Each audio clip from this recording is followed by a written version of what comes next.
Hey, Willow Creek, South Barrington. As I mentioned this past weekend, we're very excited to have our next baptism weekend, which is going to be November the 14th.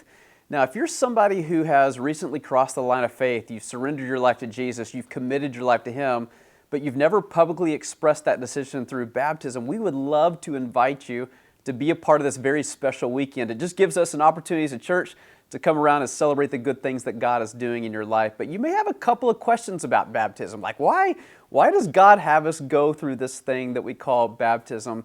As I mentioned earlier, baptism really is an outward celebration of an inward commitment we make. It's kind of like, it's similar to your wedding day as it relates to the marriage relationship. In other words, there's an inward commitment that two people make to each other as they commit their lives to one another for the rest of their lives.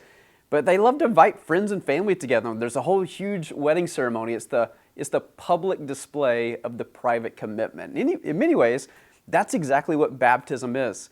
And so, biblically speaking, if you go to the book of Romans chapter 6, the Apostle Paul writes a little bit about baptism, and he talks about the reason why God chose this particular act is because it really connects our lives to the life of Jesus.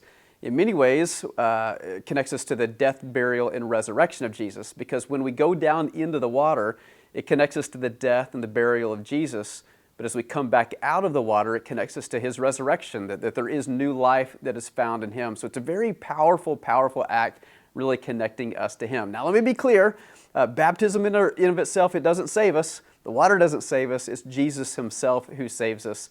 But what an amazing, amazing opportunity that God has given us to publicly declare our faith in this way. So if you want to find out more about it, or if you want to take part in this weekend, just go to willowcreek.org/baptism. And if you're joining us this weekend, we're going to have some informational sessions right after the service that we'd love to invite you to as well. You can just listen for that announcement. But to the whole campus, make sure you join us on November the 14th. An amazing, amazing weekend as we get to celebrate life change at Willow.